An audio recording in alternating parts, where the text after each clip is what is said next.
Vérissure, le numéro 1 des alarmes en France. Rendez-vous sur vérissure.fr pour votre demande de devis gratuit. Vérissure présente. Sud Radio, le numérique pour tous, Vanessa Pérez.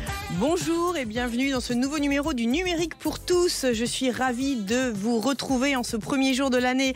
Et aujourd'hui, on va parler d'amour. Oui, de l'amour sur Internet. Alors, est-il plus facile ou plus complexe de se rencontrer aujourd'hui grâce aux multiples applications en ligne? Est-il possible de trouver le grand amour derrière un écran?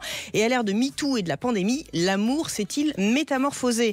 Entre illusion, méfiance et espoir, c'est ce que nous ferons découvrir avec nos invités. Le numérique pour tous, spécial amour sur Internet. C'est parti et c'est tout de suite sur Sud Radio. Sud Radio, le numérique pour tous, Vanessa Pérez. Et aujourd'hui, dans le numérique pour tous, on va tenter de mieux comprendre comment la rencontre et les relations amoureuses ont évolué grâce aux applications et sites de rencontres en ligne. Et pour en parler, j'ai le plaisir d'accueillir Pascal Lardelier. Pascal, bonjour. Vous êtes professeur des universités. Vanessa. Bonjour. Vous êtes professeur des universités en sciences de l'information et de la communication à l'université de Bourgogne. Et par ailleurs, vous êtes auteur, chroniqueur et conférencier. Et surtout auteur du livre S'aimer à l'heure des masques et des écrans. Alors, avant de commencer, Pascal, on va se pencher sur le marché de la rencontre amoureuse, si on peut l'appeler ainsi. Et j'ai envie de vous demander pourquoi nos sociétés génèrent de plus en plus de célibataires.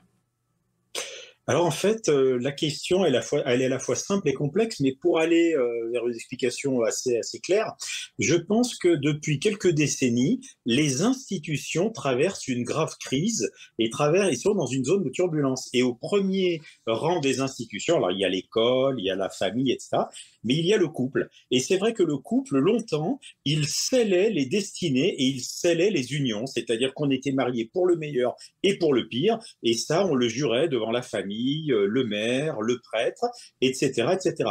Et puis depuis quelques décennies, eh bien, les couples sont effectivement soumis à interrogation, à questionnement, et on en sort beaucoup plus facilement qu'il y a quelques décennies, qu'à l'époque de nos parents ou de nos grands-parents. Donc maintenant, il faut s'aimer en permanence, il faut qu'il y ait du désir en permanence, il faut résister à des tentations que la société, que les nouvelles technologies nous donnent aussi, et c'est pas évident de rester en couple. En tout cas, je le dis dans mon livre, bien malin est celui qui a la certitude de finir sa vie avec son conjoint actuel.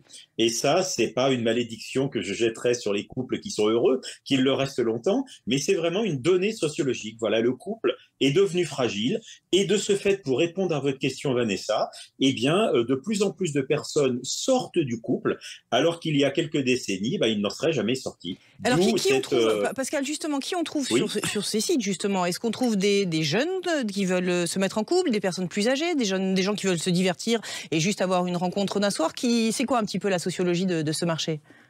Eh bien, il y a absolument tout le monde désormais. On pourrait penser que ce sont les primo-entrants sur le marché matrimonial, pour parler de manière un petit peu technique, mais c'est vrai que désormais, il y a des sites pour, on le sait très bien, pour les seniors, pour les quadragénaires, pour les quinquas, pour les cadres supérieurs surmenés. Il y a des sites, c'est un marché de niche.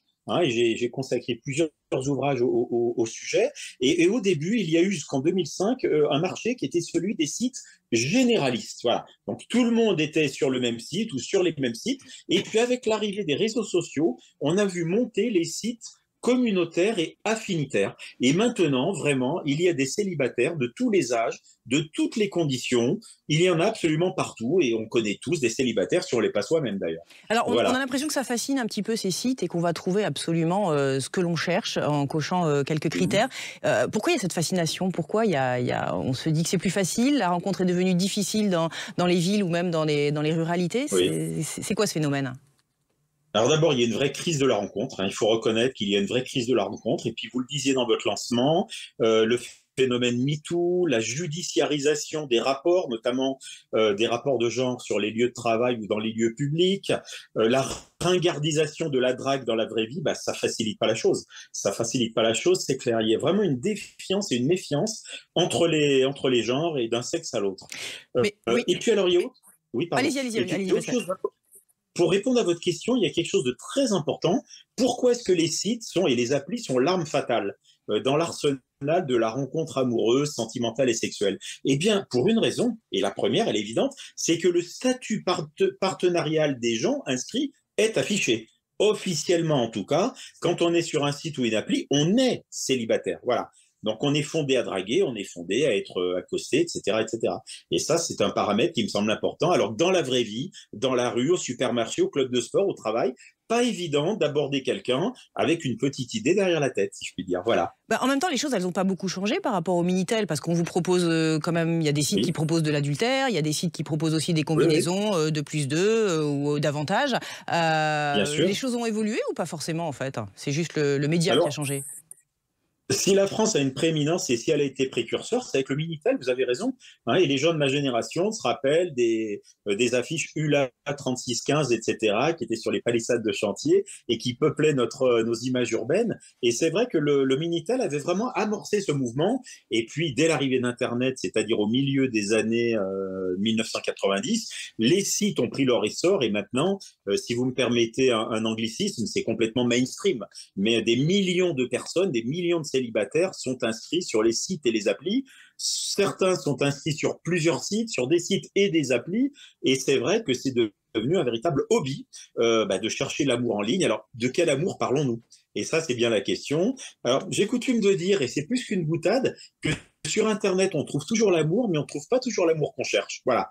Donc certaines personnes viennent avec vraiment la quête de refaire leur vie et avec vraiment l'image d'un couple et du mariage, et puis ils vont cumuler les aventures, et puis certains vont sortir d'une relation frustrante ou sont sur le marché du célibat, ils veulent s'amuser sans prise de tête selon les formules consacrées sur ces sites, et puis ils vont tomber sur le grand amour le premier jour, voilà. Donc heureusement Cupidon reste un peu espiègle, et c'est pas parce qu'on veut des aventures ou le mariage qu'on va les trouver forcément, mais on va rencontrer des gens et on va vivre de belles aventures en règle générale. Voilà. Mais j'ai envie de vous demander, le modèle économique des sites est quand même de gagner de l'argent. Est-ce que le but justement est de trouver l'amour, ou alors si on l'a trouvé au bout de 2-3 mois, il n'y a plus d'engagement sur le site? Donc comment les sites gèrent cette approche?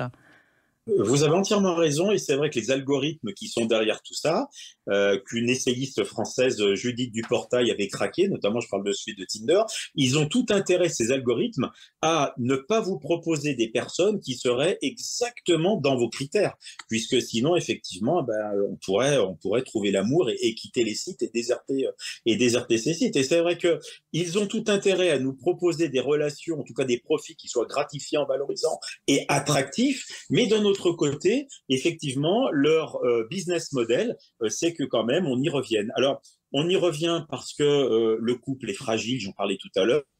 On y revient parce que quand on drague en ligne, on fait des tas de rencontres et puis on garde des contacts, etc., etc. Il y a plein de gens qui, alors qu'ils sont entrés dans un couple produit par les nouvelles technologies, vont garder en loose day leur profil en ligne, puis ils vont retourner voir de temps en temps. Voilà, donc je serais tenté de dire c'est presque de bonne guerre. Je ne suis pas moraliste de tout ça. Mais c'est vrai qu'on revient à ce que je disais tout à l'heure sur la fragilité des couples, en fait. Voilà.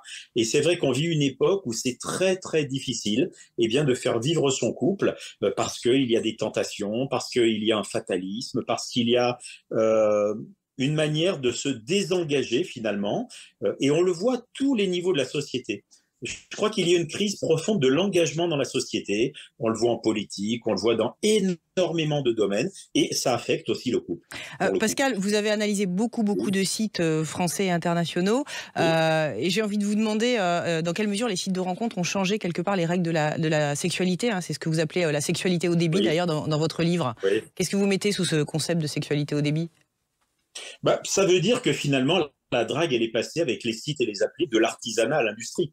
Et là où il y a 25 ou 30 ans, on faisait la cour, on draguait, on donnait son numéro, on proposait un rendez-vous. Donc ça s'inscrivait dans une temporalité lente d'abord. Et en règle générale, il n'y avait qu'une seule personne que l'on draguait. Et puis maintenant, on peut être sur plusieurs sites et plusieurs applis, avoir des messages que l'on va copier-coller, des messages types que l'on va envoyer. On est dans le personal branding, vraiment. Et puis, on est, effectivement, si on se comporte à peu près bien, il n'y a aucune raison qu'on n'ait pas de rendez-vous, etc., etc. Donc, c'est vrai que il y a une technicisation de la drague, déjà, hein, parce que je vous dis, on peut envoyer plein de messages, garder copie et garder garder trace de tout ce qui s'est échangé pour pouvoir y revenir. Et beaucoup de gens font ça de toute façon. Et puis, vraiment, et ça c'est ce que j'analyse dans mon livre, et je suis pas le seul à le faire d'ailleurs, il y a vraiment le libéralisme et le capitalisme quasiment à l'assaut des relations sentimentales et sexuelles. C'est-à-dire, pour paraphraser une pièce de théâtre célèbre, désormais c'est les jeux de l'amour et du marché. C'est-à-dire qu'on a des preuves sur les sites et les applis, on a des produits premium et on a des produits déclassés.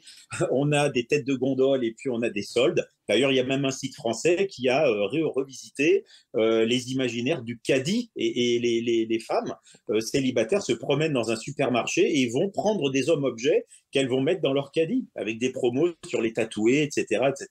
Donc, c'est vrai que le libéralisme est vraiment venu à l'assaut des relations sentimentales et sexuelles. Et maintenant, on est vraiment dans une logique de marché. Bon, Pascal, pour conclure, en une poignée de secondes, allez, 15 secondes, est-ce qu'on peut trouver le grand amour sur Internet ? Attention, Pascal. Indéniablement, mais il faut être patient. Il faut savoir que quels que soient les efforts de rationalité qu'on fait, eh bien, le hasard fait aussi les choses. Il les fait parfois bien. Et puis, il faut être opiniâtre et positif. Voilà. Quand on est sur les sites, il faut que le discours, les fiches, etc., ne soient pas dans une posture revancharde ou mesquine. Il faut être ouvert, positif.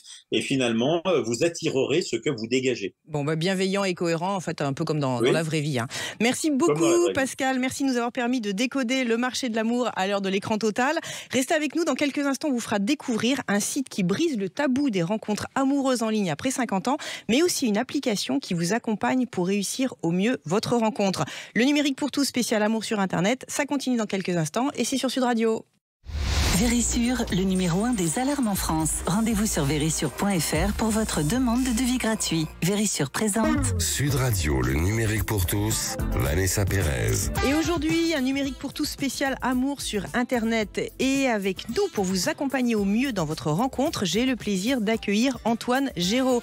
Antoine, bonjour. Merci d'être parmi nous. Alors, vous êtes un entrepreneur qui avait lancé un site de rencontre classique, on va dire, il y a 5 ans. Et puis, au bout de 5 ans, vous avez considéré que vous n'apportiez pas la réponse que vos utilisateurs souhaitaient. C'est-à-dire, ils ne se rencontraient pas forcément comme vous le souhaitiez ou ils ne trouvaient pas le grand amour. Expliquez-nous un petit peu votre parcours. Alors oui, exactement. Pendant 5 ans et demi, j'ai été à la tête d'un service de rencontre. Alors moi, je dis plutôt service que site, parce que j'accompagnais les célibataires de manière sur mesure et je leur organisais des rencontres. En gros, j'étais une sorte de chasseur de cœur ou d'entremetteur. Et pendant ces 5 années, en fait, j'ai appris une chose qui était pour moi essentielle, c'est que pour être en couple, le sujet, c'est pas tant de trouver la bonne personne, et je dis ça entre guillemets pour les auditeurs, mais plutôt d'être la bonne personne, d'être aligné avec soi-même et bien dans sa vie. Concrètement, je me suis rendu compte qu'une heure de coaching, de discussion, de questionnement avec un célibataire pouvait avoir bien plus d'impact que l'organisation de 10 rencontres. Et donc c'est pour ça que vous avez monté drlove.co qui va accompagner les célibataires donc, dans la préparation. Après ces 10 années dans le monde du dating, 5 années en tant qu'utilisateur et 5 années en tant que fondateur, donc j'ai créé drlove.co ou .co.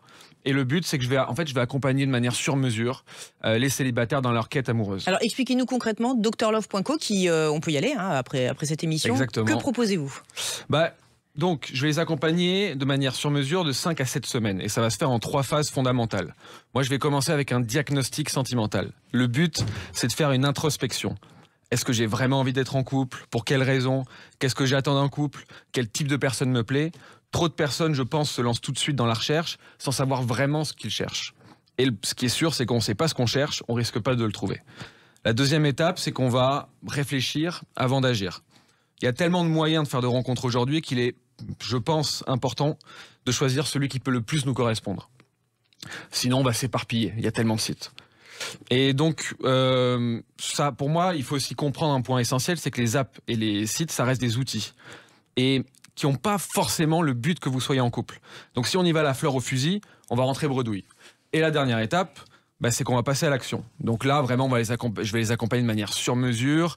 On va se préparer à une rencontre, gérer les émotions, savoir rebondir en cas de déception, ou à l'inverse, gérer les moments d'euphorie après une rencontre qui paraît merveilleuse. Donc en fait, c'est ce qu'on appelle du coaching, que ce soit chez un athlète ou dans un défi professionnel. Vous faites la même chose, vous, avec la relation amoureuse. Vous préparez les célibataires à être au mieux, à être au top, en fait, pour cette rencontre. Exactement. En fait, il faut bien comprendre que les apps et les sites nous ont tellement pris notre attention même les réseaux sociaux en vérité, on s'occupe beaucoup des autres, on pense aux autres mais on pense plus du tout à soi. Les gens aujourd'hui se posent plus les questions fondamentales avant de se mettre en couple ou avant de se lancer dans une recherche.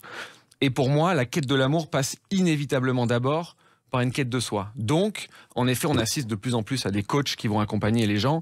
Et dans le monde de l'amour, c'est important. Surtout que pour beaucoup de personnes qui, peut-être, après avoir été en couple pendant 10 ans, là, se retrouvent sur le fameux marché de la rencontre. Et en fait, elles sont perdues. Parce que tout a changé, tout est allé très très vite. Alors Antoine, vous conseillez quoi ça, à ces fameux célibataires, si on peut avoir un petit peu la quintessence de votre proposition pour trouver le véritable amour? Alors, sur drlove.co, j'insiste, drlove.co. Alors justement, j'allais leur dire, suivre mon programme. Ok, mais encore. En gros, je vous explique, sur drlove.co ou .co, n'importe qui peut accéder gratuitement au déroulé de mon programme. Il y a tout un tas de questions que les gens peuvent se poser par eux-mêmes, en autonomie. Mais si certains ont du mal à trouver les réponses ou préfèrent être accompagnés de manière bienveillante et efficace, ils peuvent se décider de se lancer avec moi. Et là, je les accompagnerai et coacherai. Après, pour moi, vraiment, la question, elle est extrêmement importante. C'est surtout, avant de se lancer à tête baissée dans le marché de la rencontre, il faut se poser les bonnes questions, comme je vous disais. Se connaître, connais-toi toi-même, comme disait un célèbre philosophe. Exactement. Pour trouver l'amour, je pense qu'il faut bien se connaître d'abord, il faut s'aimer soi-même d'abord. Donc pour moi, un travail à tous les niveaux là-dessus. Si vous avez des complexes à n'importe quel niveau, d'essayer soit de les assumer à fond, soit de les transformer, c'est déjà un pas énorme. Parce qu'il y a beaucoup de personnes qui vont se lancer sur les sites et les apps, qui vont pas être en accord avec eux-mêmes, qui vont pas s'aimer. Mais forcément, quand on s'aime pas, on peut pas aimer les autres. Eh ben, on va rester sur cette belle parole pleine d'espoir en ce premier jour de l'année. Et je rappelle, drlove.co, ça c'est important. Ouais. Et pour terminer cette émission, un site qui brise le tabou de la rencontre amoureuse en ligne, passé 50 ans. En effet, sur 25 millions de célibataires en France, il y en a 9 millions qui ont plus de 50 ans et aucun service ne leur était dédié. Et donc, pour apporter une solution, j'ai le plaisir de recevoir Jérôme Rivière. Jérôme, bonjour. Donc, vous êtes vice-président marque et consommateur au sein du groupe Mythique. Et ce groupe donc possède une marque qui s'appelle Disons Demain, qui apporte une solution dédiée aux plus de 50 ans. Jérôme, expliquez-nous de quel constat est né votre site. Ouais, alors Disons Demain, c'est le service de rencontre dédié aux célibataires de plus de 50 ans qui permet à des personnes qui partagent le même état d'esprit et des points d'intérêt communs de se rencontrer. Comme vous l'avez dit Vanessa, 9 millions de célibataires de plus de 50 ans en France, pas de site, pas d'application qui leur a été dédiée en 2017. Donc, on a vraiment cherché à essayer de comprendre qui étaient ces célibataires et ce qu'ils attendaient. Et on s'est rendu compte qu'ils avaient des attentes vraiment différentes que celles que peuvent avoir les personnes de 20 ans, de 30 ans. Quand on a 50 ans, on sait ce qu'on veut, on sait ce qu'on ne veut pas, on sait ce qu'on ne veut plus.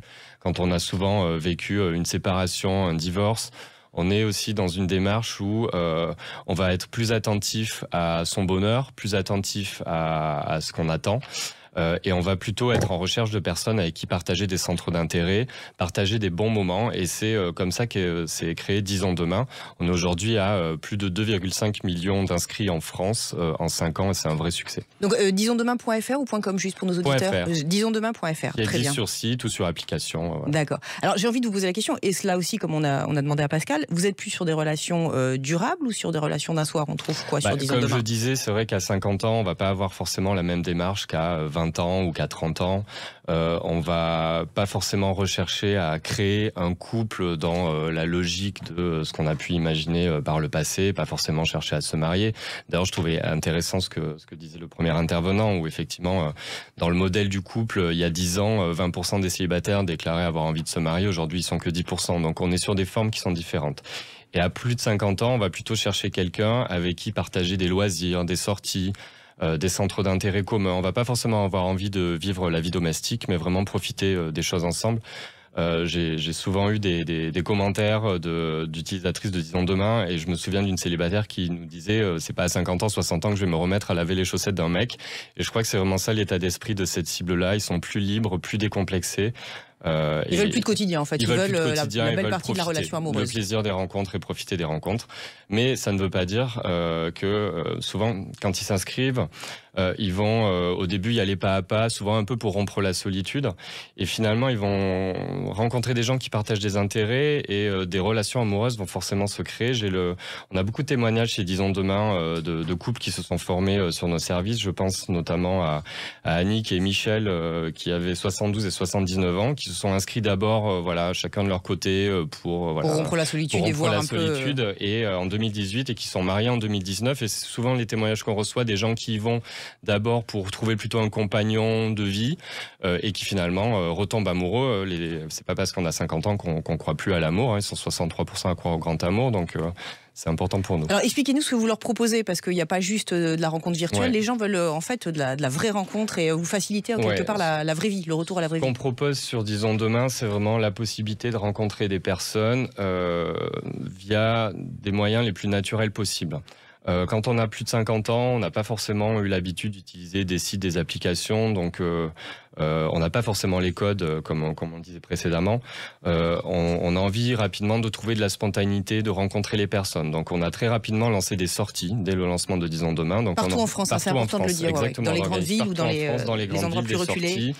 Donc c'est des sorties pour célibataires, ça peut être des cours de cuisine, des visites culturelles, des soirées où les gens peuvent se rencontrer dans des conditions tout à fait classique, dans une bonne ambiance, et on met tout en œuvre pour qu'ils interagissent ensemble.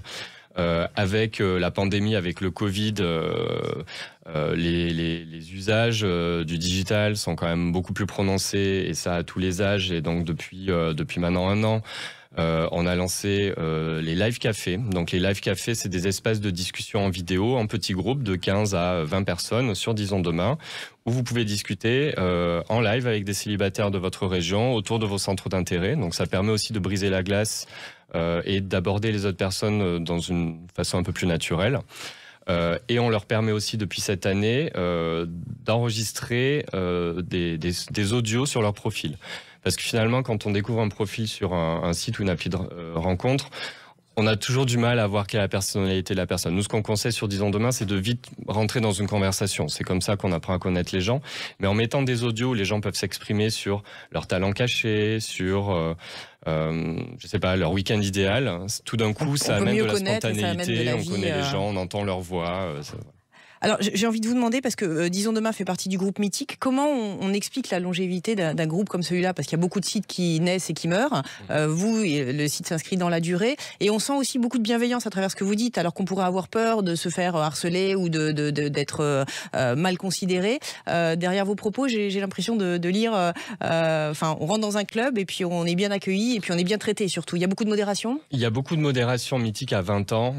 Et en 20 ans, on est fiers d'avoir pu contribuer à former plus de 8 millions de couples en Europe à travers nos différents services, que ce soit Mythique, Disons Demain, et les équivalents dans les autres pays. Et on va vraiment s'adresser à des personnes qui sont engagées dans leur rencontre amoureuse, et on va mettre en avant des moyens pour les accompagner. Vous le disiez, la sécurité, c'est très important. On a fait le choix d'avoir un service client, un service modération qui est disponible 24 heures sur 24, 7 jours sur 7. Ce sont des agents qui répondent aux besoins aux problématiques des célibataires, qui les accompagnent, que ce soit de la création du profil ou leur donnent des conseils sur les services de Mythique. Donc c'est aussi cet engagement de Mythique vis-à-vis des célibataires, le fait d'être toujours à essayer de proposer des nouveautés, que ce soit à travers les sorties, les événements, que ce soit à travers ces formats live, à travers ces découvertes par l'audio des profils. On essaie toujours d'amener du réel, d'amener de l'authenticité dans la rencontre. Il faut considérer les applications comme un outil, mais pas comme une fin en soi. On y vient pour être mis en relation avec d'autres personnes. Un support qui facilite. Voilà, exactement. Et les échanges, ils sont tout aussi naturels que les échanges qu'on peut avoir dans la vraie vie. Bon, Jérôme, pour finir, quel conseil vous donneriez à quelqu'un qui cherche l'amour, le grand amour, ou passer un peu de bon temps? Alors, je donnerais 3 conseils. Le premier, on l'a beaucoup entendu, c'est de rester soi-même. C'est important, en fait, de se décrire tel qu'on est. On a souvent tendance à vouloir un peu enjoliver, montrer une photo qui est peut-être pas une photo à jour. Donc vraiment, il vaut mieux annoncer dès le début qui on est, ce qu'on aime. Ça sert à rien de décevoir. Et puis surtout, on crée dès le début dans l'interaction avec la personne une vraie authenticité. Le deuxième, c'est de prendre du plaisir, c'est de s'écouter. Voilà, si on sent que la conversation passe pas, c'est pas la peine de continuer. On est aussi là pour prendre du plaisir, c'est les rencontres amoureuses. Et le dernier, c'est rencontrez-vous rapidement. Les 50 plus sont aussi plus enclins à vouloir se rencontrer rapidement. Et moi, je les encourage à, voilà, une fois passé première discussion, si le courant passe, essayez de vous rencontrer. C'est ça qui fait que la relation est là. Merci beaucoup. Merci Pascal, Antoine et Jérôme pour vos témoignages. On va pouvoir passer une belle année grâce à vous. Je rappelle drlove.co et disonsdemain.fr. Parfait. Le numérique pour tous, c'est fini pour aujourd'hui. On se retrouve la semaine prochaine. D'ici là, vous pouvez nous écouter en podcast. Je vous souhaite une excellente fin de week-end et je vous dis à bientôt. Avec Vérissure, le numéro 1 des alarmes en France. Rendez-vous sur vérissure.fr pour votre demande de devis gratuit.